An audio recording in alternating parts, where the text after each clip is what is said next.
The shuttle docked with a soft hiss, and Kira Vasquez stepped onto Station Veilith 9 with a single bag over her shoulder and nothing else to her name. The air tasted different here, filtered, recycled, stripped of everything that made it feel alive. She had spent 17 years breathing the thick, humid air of Sao Paulo, dodging rainstorms and chasing stray dogs through cracked streets. This place smelled like metal and silence. The docking bay was enormous. Ships from dozens of worlds sat in neat rows, their hulls painted in colors she had no words for. Alien students moved through the space in groups, talking in languages that buzzed and clicked and sang. A few of them noticed her. She saw it in the way their bodies shifted, a step backward, a turn of the head, a widening of eyes or whatever passed for eyes on their faces. She was the only human on the station. The first one the Galactic Concord Academy had ever admitted. Earth's great experiment. One girl sent to prove that humanity deserved a seat among the stars. No pressure. A tall, thin creature with pale blue skin and 4 slender arms approached her at the registration desk. It studied her with large, wet eyes that blinked sideways. "You are the human," it said, "not a question." "Kira Vasquez," she replied. The creature of Veilani she remembered from her studies handed her a data card without another word. Dormitory assignment, class schedule, station map, everything she needed to survive printed on a card the size of her palm. Her dormitory was in the lowest wing of the station, far from the grand halls where the children of ambassadors and generals lived. The room was small, with 2 sleep pods built into the wall and a shared washing unit. Her doormate was already there. Selith Tiar sat on her pod with all 4 arms crossed. She was Veilani, the same species as the one at the desk, but younger, with bioluminescent patches on her neck that glowed a faint green. She looked at Kira the way someone might look at a strange insect that had crawled onto their plate. "So you are real," Selith said. "I thought they were joking when they told me I would be sharing a room with a Deathworlder." "I am real," Kira said. She set her bag down and began unpacking. There was not much to unpack. A few changes of clothes, a datapad, a worn leather bracelet, and a small holographic projector that, when activated, showed a woman in human military armor, smiling with tired eyes. Selith watched but said nothing about the photo. There was something in the human girl's face when she looked at it, something hard and quiet and very far away, that made Selith decide not to ask. The next morning, the Academy held its orientation ceremony in the Grand Hall. Over 1,000 students sat in curved rows that rose toward the ceiling like the inside of a shell. Kira sat in the back. Around her, students from dozens of species whispered and pointed. A group of Krethani, tall, insect-like creatures with armored plates on their arms and glowing marks on their throats, clicked their mandibles and stared at her with open contempt. The Academy director, an ancient Veilani with dim bioluminescence and a voice like slow water, welcomed the students. He spoke about excellence, about the proud history of the Academy, about the honor of serving the Galactic Concord. Then near the end, he added, "This year, we welcome a student from a newly admitted species. The Concord has decided in its wisdom to extend this opportunity. We trust that all students will accommodate this decision." That was it. No name, no welcome, just accommodate. Kira's face did not change. She sat with her hands folded in her lap, her dark eyes steady, her breathing even. If the words hurt, she buried them somewhere deep, in the same place she buried everything else. The first week was the hardest, not because of the classes, those were challenging but manageable. Kira had spent 2 years preparing for this. She had studied alien languages, military history, xenobiology, and tactical theory until her eyes bled. The hard part was everything else. Nobody sat next to her in the dining hall. When she walked through the corridors, students moved to the other side. A Krethani student bumped her shoulder deliberately and called her soft flesh in a voice loud enough for everyone to hear. His friends laughed, a sharp, clicking sound like stones being struck together. Kira walked on, She did not respond. She did not flinch. She simply walked, steady and straight, as if she had not heard them at all. This confused them. They had expected anger or fear or tears. They got nothing. And nothing, it turned out, was harder to deal with than anything. In her quiet moments, Kira explored the station. She memorized the corridors, the exits, the distances between rooms. She noted the environmental controls, temperature, gravity, atmosphere mix. She studied the other students the way a biologist studies animals in the wild, watching their habits, their social structures, their weaknesses. She did this without thinking about it. It was how she was built. It was how all humans were built, though the galaxy did not understand that yet. On the fifth night, Veilith came back to their room and found Kira sitting on her pod, staring at her class schedule on the datapad. The screen cast a blue glow across her face. "You have combat theory tomorrow," Veilith said carefully, "with Instructor Kaelsir." "I know. He is Krethani, one of the most decorated soldiers in the Conquered. He has killed," Veilith hesitated. "He has fought in many battles." "I know who he is," Kira said. There was something in her voice that made Veilith stop. It was not anger. It was not fear.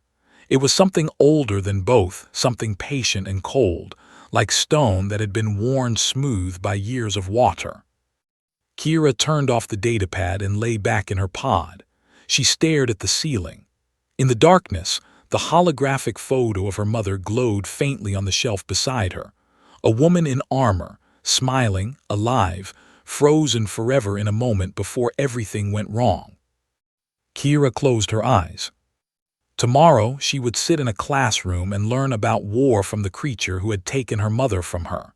She would sit, and she would listen, and she would not say a word. But she would remember everything. The combat theory lecture hall was built like an arena. Rows of seats rose steeply around a central stage, and above the stage floated a massive holographic display that could project entire battlefields in sharp, glowing detail. 200 students filled the seats, Krethani, Veilani, Goreth, and a dozen other species, all watching the stage with the eager attention of children waiting for a show. An instructor, Breth Kaelsir, gave them a show. He walked onto the stage like he owned it. He was enormous, over 7 feet tall, with a body covered in dark chitin plates that clicked softly when he moved. His arms were thick and armored, ending in 4-fingered hands that could crush bone. His throat pulsed with bioluminescent markings that shifted color with his mood, currently a confident, steady gold. "Welcome," he said, his voice deep and resonant, filling the hall without effort, "to the only class that matters." The students laughed. Breth smiled, or did something with his mandibles that passed for a smile. He began his lecture with what he called the species hierarchy of combat, a ranking of the galaxy's species by their military capability. He used historical battles as examples, projecting them in vivid holographic detail above the stage. Ships burning in the vacuum of space, ground forces clashing on alien soil, cities falling. He praised the Krethani naturally. "My people were born for war," he said, tapping his chest plate with a sound like a drum. "Our armor is natural. Our reflexes are faster than most species can think. We do not break." He dismissed the Veilani as useful for writing treaties after the real work is done. He called the Goreth strong but slow, like boulders that dream of being soldiers. The students from those species shifted uncomfortably but said nothing. Breth was too famous, too decorated, too powerful to challenge. Then he got to humans. The holographic display changed. It showed a small planet, blue and green, wrapped in white clouds, Earth, Kira's home. It floated above the stage like a jewel, and Breth looked at it the way someone might look at a dead insect. "Humans," he said, and the word dripped from his mouth like something rotten. "The galaxy's newest curiosity, a Class 12 Deathworld species, impressive in the way that a disease is impressive, hard to kill, but ultimately insignificant." Scattered laughter. Breth waved his hand and the holographic display shifted again. Now it showed a human settlement, prefabricated buildings on a dusty, windswept plain, a colony, a frontier outpost. 12 years ago. Before the ceasefire, the Crethani expansion fleet conducted operations along the border of human-claimed space. I was there.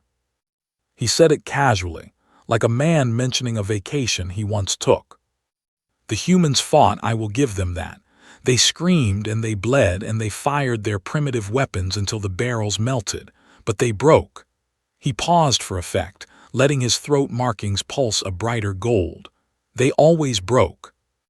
The display showed combat footage, shaky, chaotic images of a nighttime battle, explosions, running figures, the distant sound of human voices shouting in fear and pain.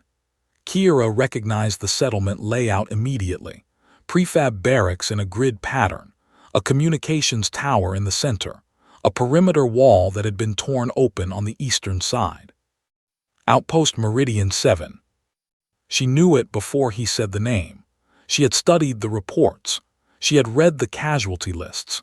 She had memorized every detail because that was where her mother had died, fighting in the dark against enemies she could barely see. I personally led the third assault wave, Breth continued. He was enjoying himself. She could see it in the way his markings brightened, the way his mandibles twitched with satisfaction. The human soldiers were brave, I suppose, in the way that small animals are brave when cornered, but bravery is not enough when you are soft. He held up one armored hand, turning it slowly in the light. I carry their dents as decoration. The class laughed again, louder this time. Kira sat in the back row. She had not moved since the lecture began. Her hands rested flat on the desk in front of her, her fingers spread, her body perfectly still. Her face showed nothing, no anger, no pain, no fear. To anyone watching, she looked bored. Veilith, sitting 2 rows ahead, glanced back. She saw Kira's hands. The knuckles were white. The tendons stood out like cables beneath the skin. Veilith felt something cold move through her body, though she could not have explained why. Breth noticed Kira. Of course he did. She was the only human in the room, and he had been building to this moment since he walked onto the stage. Ah, he said, pointing at her with one long armored finger. Our visiting specimen, stand-up human. Kira stood, slowly, smoothly, like water rising. Tell me, Breth said, his mandibles clicking with amusement, does your species even teach combat? Or do you simply die in creative ways and call it strategy? The room erupted. Laughter bounced off the walls. Students slapped their desks, clicked their mandibles, and flashed their bioluminescent markings in alien expressions of joy. Kira waited. She stood with her arms at her sides, her weight balanced, her eyes fixed on Breth. When the laughter faded, she spoke. Which outpost? Breth tilted his head. What? You said you led an assault. Which outpost? He blinked, a slow, sideways motion of his secondary eyelids. Outpost Meridian 7, a forgettable place. And the commanding officer, do you remember the name? Breth waved a hand dismissively. Humans all look the same to me. Does it matter? Commander Elena Vasquez, Kira said. Her voice was steady, flat, like a blade laid on a table. She held the eastern wall for 7 hours with 32 soldiers against your third wave. Your reports listed 109 Crethani casualties before the wall fell. The room went quiet. Breth's throat markings flickered, a brief shift from gold to something darker. She was my mother, Kira said. The silence was total. Nobody moved, nobody breathed. Kira sat down. Breth stared at her for a long moment. Then he forced a laugh, a harsh, clicking sound, and turned back to his lecture. Sentiment, he said. The human weakness. He continued teaching, but something had shifted. His voice was slightly louder than before, his gestures slightly bigger, as if he was trying to fill a space that had suddenly become too large. After class, the students filed out in unusual silence. Veilith found Kira in the corridor, walking toward the dormitory wing with her bag over her shoulder. Kira, Veilith said, are you? I am fine. He was there when you're. I know what he did. Selith stopped. She watched Kira walk away, steady, straight, unhurried, like she was walking towards something, not away from it. That night Kira sat in her pod with the lights off. The holographic photo of her mother glowed on the shelf. Elena Vasquez, in full armor, smiling, alive. Kira looked at it for a long time.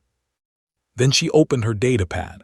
She pulled up every file she could find on Breth Kael'ser, his service record, his combat decorations, his published tactical writings. She pulled up Crethani physiology databases, skeletal structure, nerve cluster locations, joint flexibility ranges, visual processing speeds, chitin density maps. She read for hours, she took notes, she memorized. Outside, the stars turned slowly past the station's viewport, cold and patient and endless.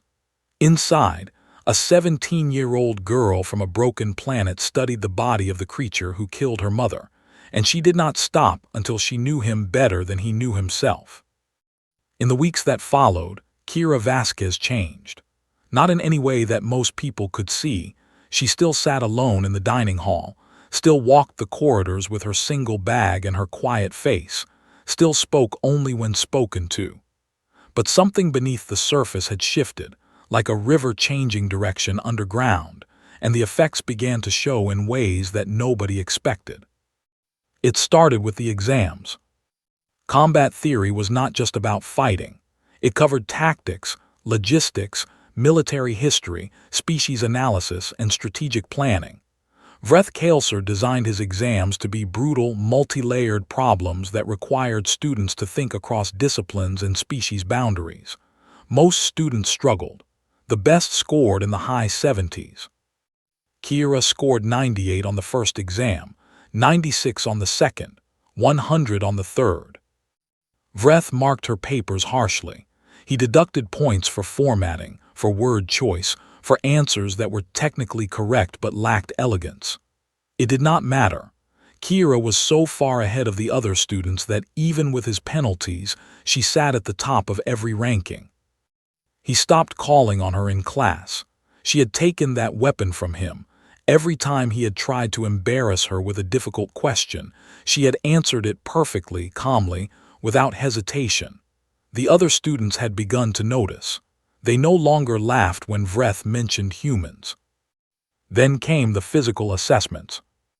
The academy tested students in a wide range of physical capabilities: speed, strength, endurance, reflexes, environmental adaptation. Each species had different strengths. The Crethani were fast and armored. The Goreth were impossibly strong. The Veilani were agile and precise. Nobody knew what to expect from a human. The first surprise came during the endurance run. The course was a 5-kilometer track that looped through varying gravity zones and atmospheric conditions. Most species completed it in 15 to 20 minutes. The Crethani students finished in 12, their chitin-plated legs driving them forward with mechanical efficiency. Kira finished in 14 minutes, respectable but not exceptional. The Crethani students clicked their mandibles in amusement. Then, while they bent over gasping and flexing their joints, Kira kept running. She ran the course again, and again, and again. After 2 hours, the monitoring instructor, a bewildered Veilani, asked her to stop. Kira was barely breathing hard. Her heart rate was elevated but steady. She was sweating, a biological response that disgusted most alien species but served as an incredibly efficient cooling system. She could have kept going for hours. The Crethani students were not laughing anymore.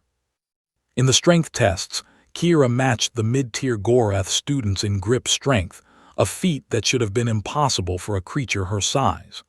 A Goreth student named Dorvak Thenes, a massive figure with stone-gray skin and gentle eyes, watched her crush the testing device and quietly said, "Interesting." In the environmental hazard simulations, chambers that replicated toxic atmospheres, extreme temperatures, high radiation, and low oxygen, Kira adapted faster than students whose species had evolved specifically for those conditions.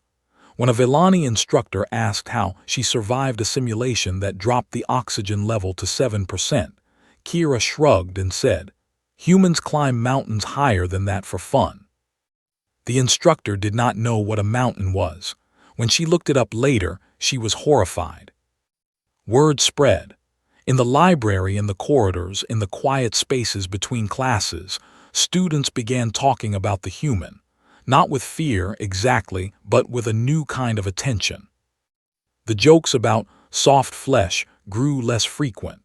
Something was happening that the galaxy's comfortable assumptions about humanity could not explain. Dorvak approached Kira one evening in the library. He was nearly 3 times her size, but he moved carefully, as if afraid of breaking the furniture. He sat across from her and placed a datapad on the table. "I have been reading about your species," he said. "I found something called persistence hunting. Is it real?" Kira looked up from her notes. "It is real. Your ancestors chased animals across open ground, not by being faster, not by being stronger, just by not stopping. The animal would sprint ahead, then rest. Your ancestors would follow. The animal would sprint again. Your ancestors would follow again, for hours, for days, until the animal's body simply gave up." "That is correct." Dorvak was quiet for a moment. His stone-like face was hard to read, but something flickered in his deep-set eyes. "That is the most terrifying thing I have ever heard," he said. Kira almost smiled, almost. "We are very patient," she said. Veilith and Kira's friendship grew slowly, like a plant in low light. Veilith asked questions about Earth, careful, cautious questions, and Kira answered them honestly. She told Veilith about the oceans, which covered 70% of the planet and contained creatures that could swallow a shuttle whole. She told her about the weather, hurricanes that could flatten cities, lightning that split the sky, winters that froze the ground solid for months. She told her about the bacteria, the viruses, the parasites, the venomous animals, the poisonous plants. Veilith listened with all 4 hands pressed against her mouth. "Your planet is trying to kill you," she whispered, "every single day." "Yes," Kira said simply, "that is why we are the way we are." Meanwhile, Breth was losing control, and he knew it. The human girl was supposed to be a joke, a political stunt, a fragile creature he could use to demonstrate the superiority of real warrior species. Instead, she was dismantling his authority one perfect exam score at a time. He pushed harder. He assigned Kira extra simulations, scenarios designed to be impossible. She completed them. He publicly criticized her combat form in front of the class, pointing out every tiny flaw. She corrected each one by the next session. He loaded her with additional readings, reports, and tactical analyses, enough work to bury 3 students. She did it all without complaint, without error, without expression. And that was what bothered him most. He could handle defiance. He had broken defiant students before. He could handle fear. Fear was natural and useful. But Kira gave him nothing. She looked at him with those dark, steady eyes, and there was no anger, no respect, no hatred, no admiration. There was nothing. It was like staring into deep water and seeing no bottom. The breaking point came during the semester's live tactical simulation, a competitive wargame exercise held in the station's massive training complex. Students were divided into teams and given objectives to complete against each other. It was the most important assessment of the term. Breth assigned the teams himself.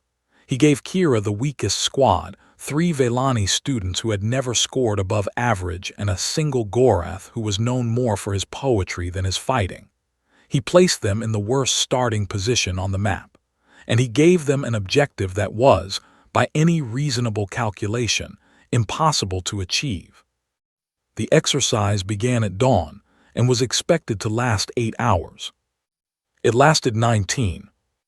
Kira did not try to win through force. She did not charge toward the objective. Instead, she kept her team moving, constantly, changing direction, setting false trails, avoiding engagement, circling back. She used every piece of terrain, every shadow, every environmental variable. Her team ate while walking.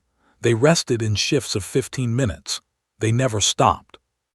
The opposing teams, larger, stronger, better equipped, burned through their energy trying to find her. The Crethani-led team, favorites to win, pushed hard for the first 10 hours and then began to slow. By hour 14, they were exhausted. By hour 17, they were making mistakes. By hour 19, their captain, a proud Crethani who had never lost a simulation, surrendered. Kira's team had won by simply refusing to stop. The academy buzzed for days.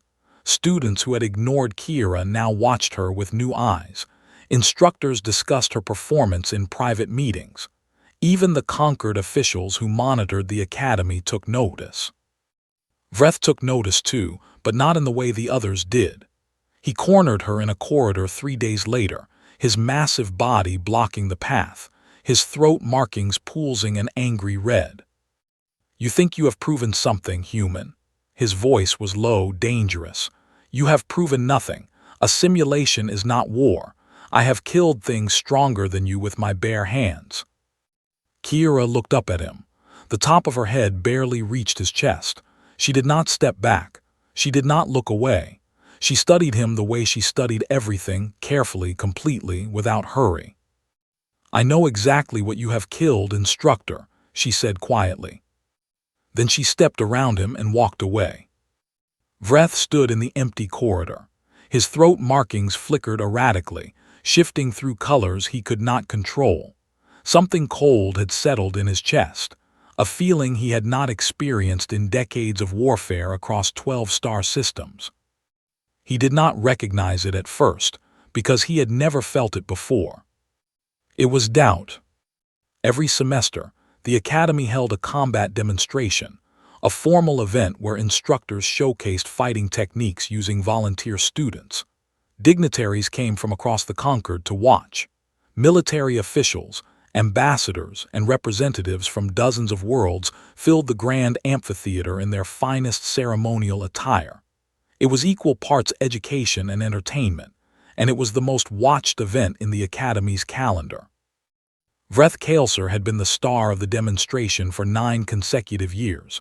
He would select a student, spar with them in controlled conditions, and use the match to illustrate combat principles. The students were never expected to win. The point was to watch the master at work. Breth was careful, precise, and devastating. He made it look effortless. The crowd loved him. This year he announced something different. He would demonstrate cross-species combat superiority, a live sparring match against any student willing to volunteer, no restrictions on species, full contact within safety parameters. He framed it as an educational opportunity. Everyone knew who he was targeting. The night before the demonstration, Veilith sat on her pod and watched Kira prepare. The human girl was stretching, slow, deliberate movements that bent her body in ways Veilith found slightly alarming. Humans were disturbingly flexible. "You cannot do this," Veilith said. "He will hurt you. The demonstration rules protect the instructor. He can use full force, and the medical team will only intervene if your life is at risk. That gives him a wide range of damage to work with." "I know the rules," Kira said, touching her toes. "He weighs 200 kilograms more than you. His chitin can stop blade strikes. His reaction time is nearly twice yours. He has fought and killed across 12 systems. You are a student." "I know all of that too." Veilith made a sound of frustration, a high, whistling note from her throat. "Then why?" Kira stopped stretching. She sat on the floor and looked at Veilith with those dark, still eyes. "I know his species' binocular vision has a processing delay of 0.3 seconds when tracking lateral movement below chest height," she said. "I know that Crethani joints lose 40% of their flexibility when the ambient temperature drops below 18 degrees. The amphitheater's climate system runs at 16. I know the nerve cluster density beneath his 3rd and 7th thoracic plates, and I know that targeted pressure on those points causes involuntary muscle spasms." I know his fighting style from 23 recorded matches. He favors a right-side lunge on his opening move. He drops his left guard after the second strike, and he has never fought an opponent shorter than his shoulder line. She paused. I have been ready for 6 weeks. Veilith stared at her. Across the room, Dorvac, who had come to wish Kira luck, stood frozen in the doorway, his stone-gray face unreadable. Persistence predator, he whispered. The amphitheater was full. Over 3,000 spectators filled the rising rows of seats. Students, faculty, dignitaries, military officials, conquered representatives. Holographic cameras floated above the arena floor, broadcasting to screens across the station and beyond. This was the most anticipated demonstration in years, and everyone knew why. Breth entered first. He wore ceremonial combat gear, polished chitin plates over his natural armor gleaming in the arena lights. He walked slowly, savoring the attention, his throat markings pulsing a deep, confident gold. The crowd applauded. He raised one armored hand in acknowledgement. Then he stood at the center of the arena and called for a volunteer. Silence. The crowd waited. Students looked at each other, looked at the floor, looked anywhere but at the arena. Then Kira stood. She walked down the steps from the upper rows, wearing nothing but the Academy's standard training uniform, thin fabric, no armor, no protection. She was small against the backdrop of the enormous arena. Her footsteps made no sound. A murmur ran through the crowd. Some students leaned forward. A conquered official turned to his colleague and said, "This will be quick." Kira stepped onto the arena floor. She stood 15 meters from Breth. She looked up at him. He looked down at her. The size difference was almost comical. He was a wall of chitin and muscle, and she was a girl who weighed 60 kilograms on a good day. Breth's mandibles clicked in amusement. "Brave," he said, loud enough for the crowd to hear. "Foolish but brave." The match referee, a neutral Vellani official, raised his hand. "Begin." Breth lunged. It was his signature opening, a right-side charge closing distance in 2 massive strides, leading with his armored shoulder. It was designed to overwhelm, to crush, to end the fight before it began. He had used it 100 times against 100 opponents, and it had never failed. Kira was not there. She moved left low, fast, below his chest line, below the angle where his binocular vision could track smoothly. Breth's shoulder hit empty air. His momentum carried him forward. He turned, recalibrated, struck again. She was already somewhere else. The crowd went quiet. Kira did not fight the way Breth expected. She did not stand her ground. She did not try to match his power or speed. She moved, constantly. Low lateral shifts, sudden direction changes, circling behind him, appearing on his weak side. Every movement was precise. Every step was calculated. She stayed just outside his reach, just inside his frustration. Breth swung, missed, swung again, missed. His mandibles clicked with growing agitation. His throat markings shifted from gold to orange. 3 minutes passed. 5, 7.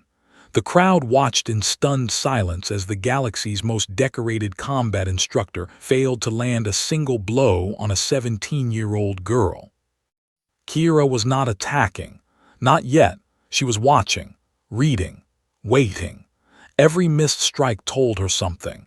Every shift of his weight, every twitch of his mandibles, every flicker of his throat markings added data to the map she had built in her mind over 6 weeks of study. She was learning him in real time, and he did not understand what was happening. At the 10-minute mark, Breth began to slow. The amphitheater's climate system held the temperature at 16 degrees, 2 degrees below the threshold she had identified. His joints were stiffening. His movements, once fluid and explosive, became heavier.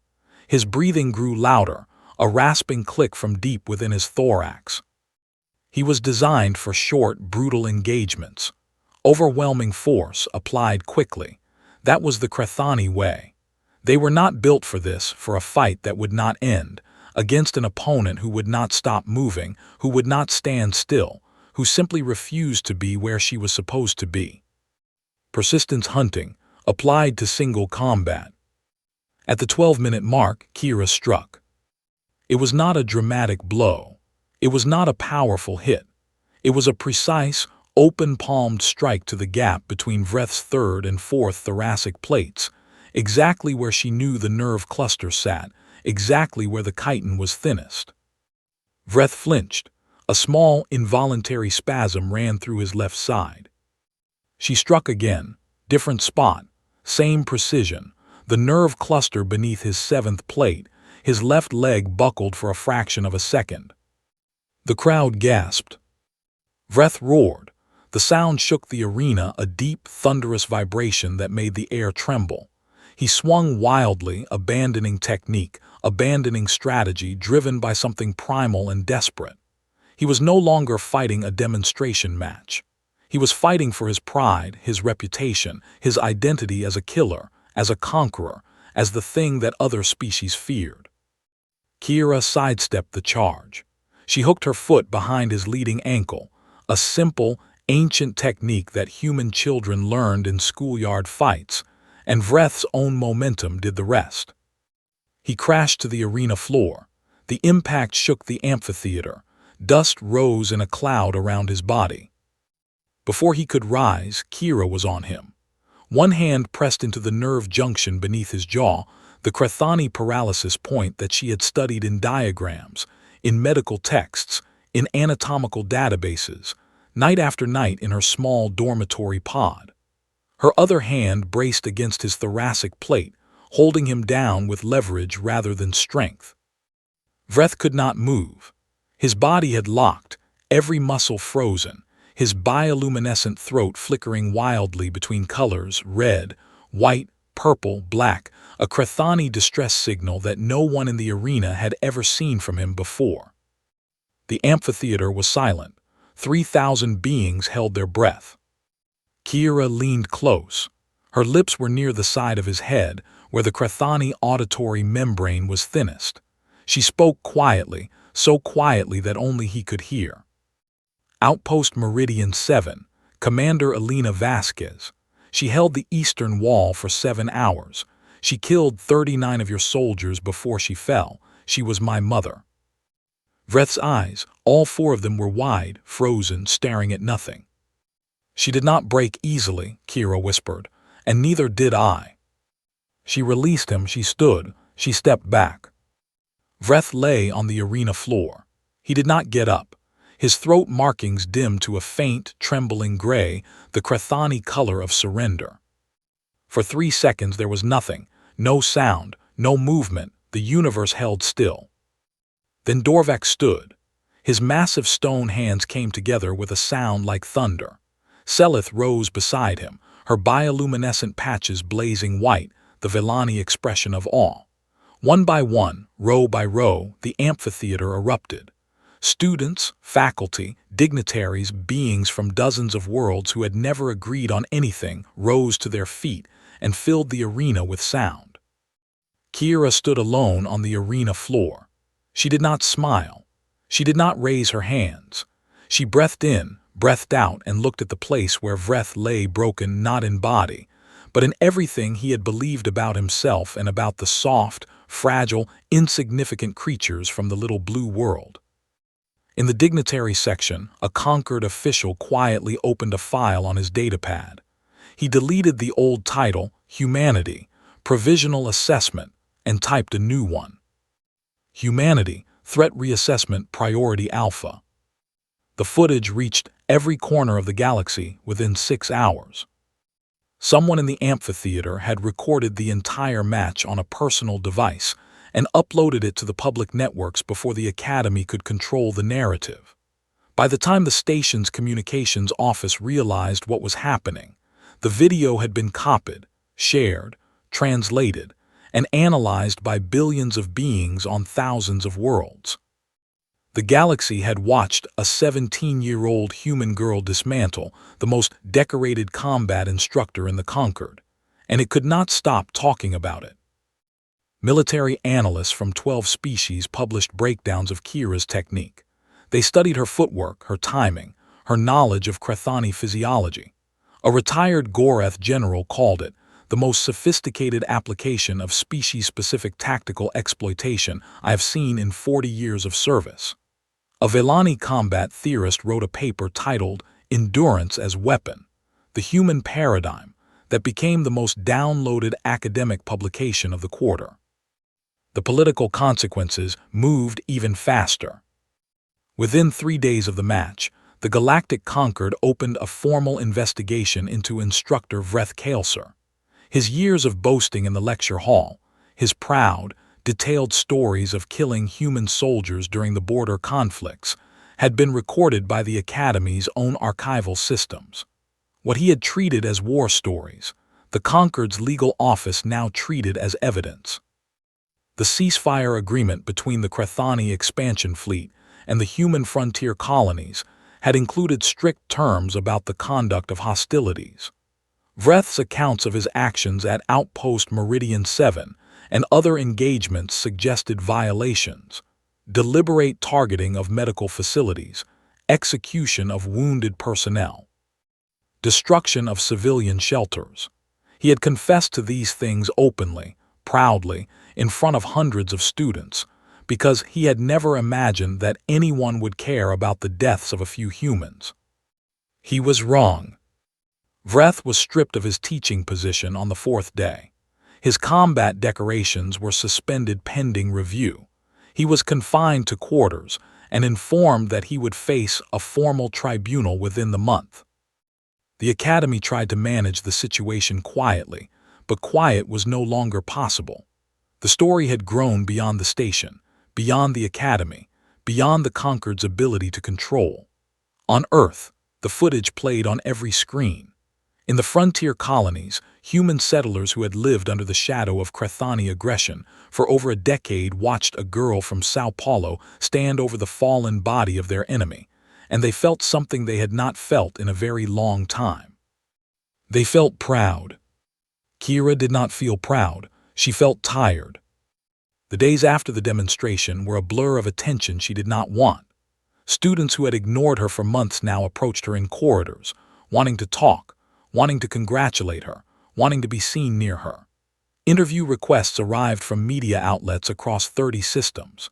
The Academy's administration summoned her for meetings, polite, careful conversations in which officials who had barely acknowledged her existence now called her, a credit to the exchange program. She declined every interview. She attended the meetings because she had to, answered their questions with as few words as possible, and returned to her studies. In the dining hall, nobody moved away from her anymore. A space cleared for her at the center tables, the seats reserved for the Academy's top-ranked students. She sat there once, surrounded by curious, respectful faces, ate her meal in silence, and never sat there again. She went back to her corner table alone, where she could see every exit. Some habits were older than pride. It was Veilith who finally cracked through the wall. 3 nights after the demonstration, Kira was sitting in their dormitory, reading a tactical analysis on her datapad. Veilith sat on her own pod, pretending to study, watching Kira from the corner of her eye. The human girl had barely spoken since the match. She ate, she studied, she trained. She functioned. But something was wound tight inside her, and Veilith could see it in the way Kira's hands trembled when she thought no one was looking. "You do not have to be strong right now," Veilith said softly. "Not in here, not with me." Kira did not look up. "I am fine." "You are not fine. You just fought the creature who killed your mother in front of 3,000 people, and you won. That is not something a person walks away from and feels fine." Kira's hand stopped moving on the datapad.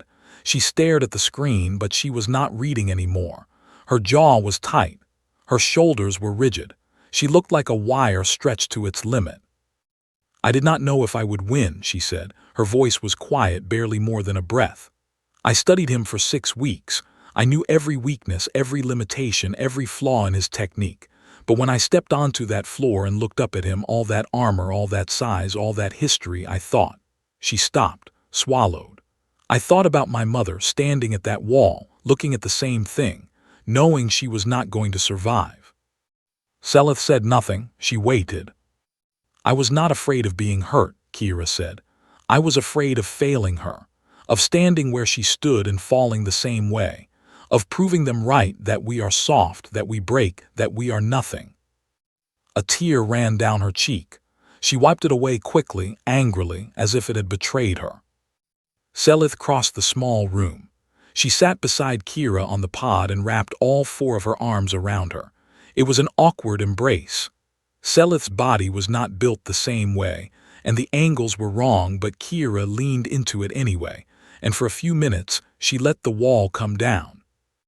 You did not fail anyone, Selith said. You did not fail her. The next evening, Dorvac came to the dormitory. He filled the doorway like a boulder and had to duck his head to enter. He carried something in his massive hands, a small, smooth stone, dark gray, with a single word carved into its surface in careful, angular script. This is a memory stone, he said. My people give them to those we consider family. I carved the word myself. It is in your language. He held it out to Kira. She took it. The stone was warm from his hands, heavy and smooth. The word carved into it was simple. Endure. Kira looked at it for a long time. Then she looked at Dorvac, and for the first time since she had arrived on station Veilith 9, she smiled. It was small and tired and real. Thank you, she said. It was the most emotion anyone had ever heard in her voice. The political changes came faster than anyone expected. Earth's provisional seat on the Galactic Concord was upgraded to full membership within 2 weeks. The single student limit at the Academy was lifted by unanimous vote. The Concord's diplomatic office issued a formal statement recognizing humanity as a species of significant strategic and cultural value, bureaucratic language that meant, in plain terms, we were wrong about them. On the first day of the next semester, 14 human students arrived at Station Veilith 9. They came from every continent on Earth, from cities and farms, from mountains and coastlines, from places where the air was thin, and places where the rain never stopped. They walked through the docking bay with their heads up and their eyes open, and not a single student moved to block their path. Kira met them at the registration desk. She did not give a speech. She did not offer advice. She handed each of them a data card, dormitory assignment, class schedule, station map, and said simply, "Welcome. You are going to do well here." One of the new students, a boy from Lagos with bright eyes and nervous hands, looked at her and said, "Are you Kira Vasquez, the one from the video?" "I am Kira," she said. "The rest does not matter." On the far side of the station, in a small holding room near the transport docks, Breth Kaelser sat alone. His ceremonial gear was gone. His combat decorations were gone. His rank insignia had been removed, leaving bare patches on his chiton where the metal pins had once sat. He stared out the viewport at the stars, waiting for the ship that would carry him to his tribunal. A young Krethani officer entered to deliver transport documents. He hesitated at the door, studying the fallen instructor with a mix of awe and unease. "Sir," the young officer said, "may I ask you something?" Breth did not look away from the viewport. "Ask." "What was it like, fighting the human?" Breth was silent for a long time.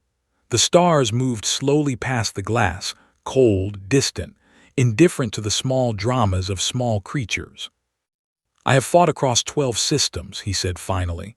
"I have killed soldiers from 9 species. I have been wounded, outnumbered, and outgunned. I have faced death more times than I can count." He paused. His throat markings, once golden and proud, flickered a dull, exhausted gray. "But I have never been hunted before." The young officer frowned. "Hunted?" "She did not fight me," Breth said. "That is what I did not understand. I thought she was fighting. I thought she was reacting, defending, surviving. But she was not doing any of those things." He turned from the viewport and looked at the young officer with eyes that had seen something they could not forget. "She was hunting me. From the first day she walked into my classroom, she was hunting me, and I did not know it until I was already on the ground. He turned back to the stars. "Do not underestimate humans," he said quietly. "They are not what we thought they were. They are not what anyone thought they were." That night Kira sat in her dormitory pod. The room was quiet. Veilith was asleep, her bioluminescent patches dimmed to a soft, rhythmic pulse. The memory stone from Dorvac sat on the shelf beside the holographic photo of Elena Vasquez. Kira's datapad glowed softly in her lap. On the screen was the Academy's student roster for the new semester. 14 new names under the species designation, Human, Earth. She looked at the names. Then she looked at her mother's photo, the tired smile, the worn armor, the eyes that had seen too much and still believed in something worth protecting. "We are here, Mom," Kira whispered, "and we are not going anywhere." She turned off the datapad. She lay back in her pod and closed her eyes. Outside the viewport, Station Veilith 9 turned slowly against the endless black, and beyond it, far away but growing closer with every passing day, a small blue planet spun in the light of its star, scarred, wild, dangerous, and alive. A Deathworld, a cradle of hunters, home. And the galaxy was finally beginning to understand what that meant.